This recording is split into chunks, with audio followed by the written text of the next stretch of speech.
नमस्कार दोस्तों।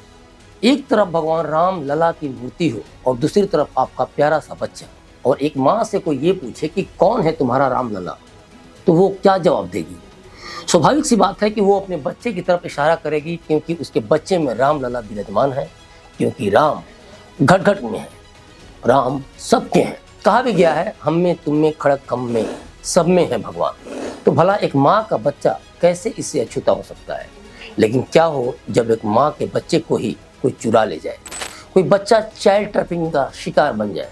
उस माँ को ये तक नहीं पता कि उसका बच्चा इस दुनिया में है भी या नहीं, लेकिन वो पूरी जिंदगी इंतजार करती रह जाए कि उसका बच्चा एक दिन जरूर उसे मिल जाएगा।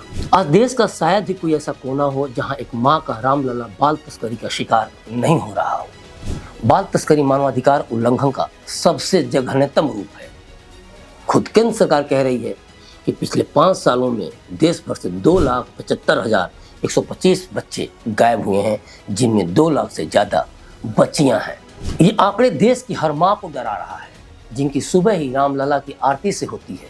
और बात सिर्फ बच्चों तक सीमित नहीं है, बल्कि बच्चियों को लेकर भी जो आंकड़े हैं वो देश के हर घर को डरा रहा है।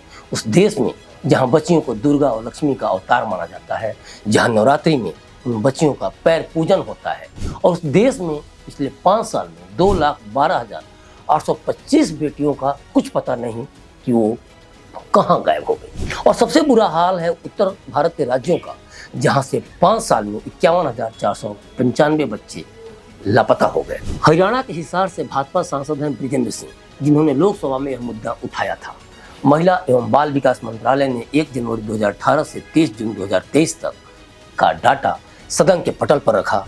केंद्रीय महिला एवं बाल विकास मंत्री स्मृति ईरानी ने आंकड़े पेश किए कि वर्ष 2018 से जून 2023 तक कुल 2,75,125 बच्चे गायब हुए। इसमें से 2,12,825 लड़कियां हैं। दी गई जानकारी के मुताबिक 2,40,502 बच्चों को ढूंढ निकाला गया। इसमें से 1,73,786 लड़कियां हैं। गायब हुए बच्चों की सबसे अधिक संख्या मध्य प्रदेश से, यानी 61,000 से अधिक है। और जिस उत्तर प्रदेश में 22 जनवरी को रामलला की प्राण प्रतिष्ठा होने जा रही है, वहाँ की स्थिति भी काफ़ी चिंताजनक है। देश की राजधानी दिल्ली की भी स्थिति काफ़ी दयनीय है। मध्य प्रदेश के बाद पश्चिम बंगाल ऐसा राज्य है जहाँ सबसे ज़्यादा बच्चे गायब हैं। इस राज्य के 49,000 से ज़्यादा बच्चों का कुछ पता नहीं। संख्या के हिसाब से देखें तो रिपोर्ट कहती है कि मध्य प्रदेश, पश्चिम बंगाल, ओडिशा, कर्नाटक, गुजरात, दिल्ली और छत्तीसगढ़, यानी कि इन 7 राज्यों में सबसे ज़्यादा बच्चे गायब होते हैं। हाँ, गायब हुए बच्चों को तलाशने के मामले में केरल का बहुत ही शानदार रिकॉर्ड है। वैसे तो देखा जाए तो बच्चों का गायब होना ही सरकार और प्रशासन के लिए चुल्लू भर पानी में डूब मरने के समान है। फिर भी गायब हुए बच्चों की तलाश के तौर पर आंकलन करें तो केरल देश भर के राज्यों में सबसे बेहतर स्थिति में है। बच्चों, खासकर लड़कियों के लिए पूर्व उत्तर राज्य सबसे सुरक्षित है। लापता बच्चों की तलाश को लेकर बिहार की स्थिति सबसे दयनीय है, और बिहार की तरह ही कश्मीर और उत्तर प्रदेश की स्थिति भी बहुत दयनीय है। ये बड़ी बात है कि 5 वर्षों में लक्षद्वीप, मिजोरम में एक भी बच्चे के खोने की घटना नहीं घटी। अरुणाचल प्रदेश, मणिपुर और नागालैंड में केवल बच्चा खोने की सिर्फ एक घटना दर्ज हुई, यानी कि पूर्व के राज्य इस मामले में भारत के अन्य राज्यों की तुलना में काफ़ी बेहतर स्थिति में है।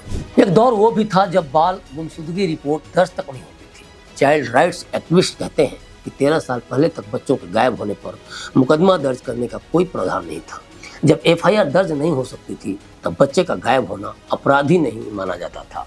लेकिन जब सुप्रीम कोर्ट में इसे लेकर केस दर्ज हुआ तो कोर्ट के आदेश के बाद स्थिति बदली। कोर्ट का आदेश क्या था कि जो बच्चे गायब हो जाते हैं उनमें ट्रैफिकिंग का ध्यान रखते हुए FIR दर्ज की जाएगी। अब सवाल उठता है कि आखिर बच्चे लापता क्यों होते हैं?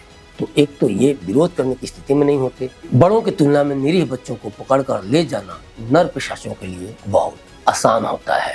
अगर बात करें चाइल्ड ट्रैफिकिंग को लेकर कि आखिर ये होती क्यों है, तो चलिए आज एक नज़र इस पर भी डाल देते हैं।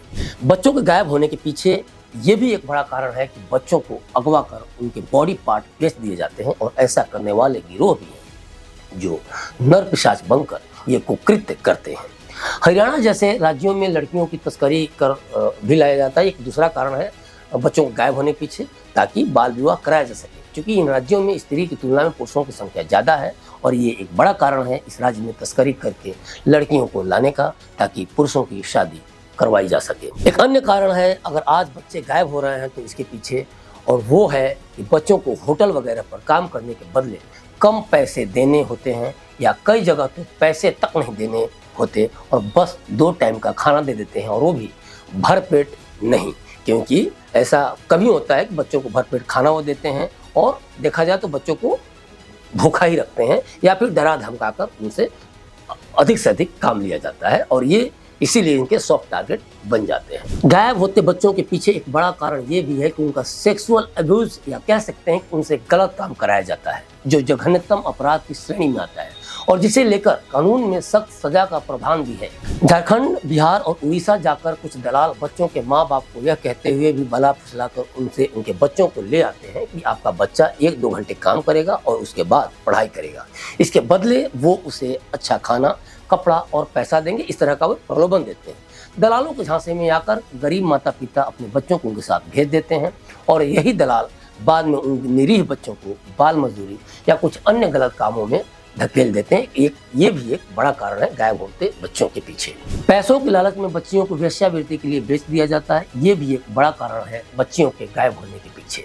वेश्यावृत्ति के उद्देश्य से नाबालिग लड़कियों की खरीद बिक्री धारा 372 और 373 के तहत दंडनीय अपराध है, और इसमें दोषी पाए जाने वाले शख्स को 10 साल तक सजा और जुर्माना भी भरना पड़ सकता है। इसके बावजूद मुंबई, दिल्ली और कोलकाता जैसे महानगर वेश्यावृत्ति उद्योग में प्रमुख खिलाड़ी हैं। कुछ बच्चों को घरेलू कार्यों में लगाया जाता है और ऐसे बच्चों को चुराकर या दलालों के माध्यम से लाया जाता है। मीडिया में आपने कई बार इस तरह के बच्चों के साथ होने वाली मारपीट की खबरों को भी देखा होगा, जिसमें नाखून नोच देना या आयरन से जला देने की घटना कई बार हमने देखा और सुना भी है। इसके साथ ही कई बच्चों को लव अफेयर के झांसे में लेकर भी उन्हें बेच दिया जाता है या फिर उनका गलत इस्तेमाल होता है। 22 जनवरी को अयोध्या में राम मंदिर में श्री राम लला की प्राण प्रतिष्ठा होनी है।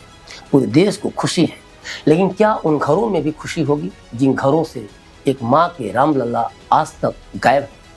इस सवाल पर केंद्र और राज्य सरकारों को बहुत गंभीरता से विचार करना होगा, क्योंकि किसी की गोद से उसका बच्चा छिन जाए, ये असह्य वेदना एक पिता समझ सकता है, एक माँ समझ सकती है, या फिर वो बच्चा समझ सकता है जो बिछड़ने से पहले तक अपने माता पिता के लिए राम लला की तरह ही प्यार पा रहा था, और वो उस राम राज्य वाले मर्यादा पुरुषोत्तम श्री राम का भी लला ही था, जो 500 साल बाद अपने घर लौट रहे हैं, जिनकी प्राण प्रतिष्ठा हो रही है। तो अभी तक के लिए बस इतना ही। मुझे दीजिए इजाजत और देखते रहिए क्लिक इंडिया।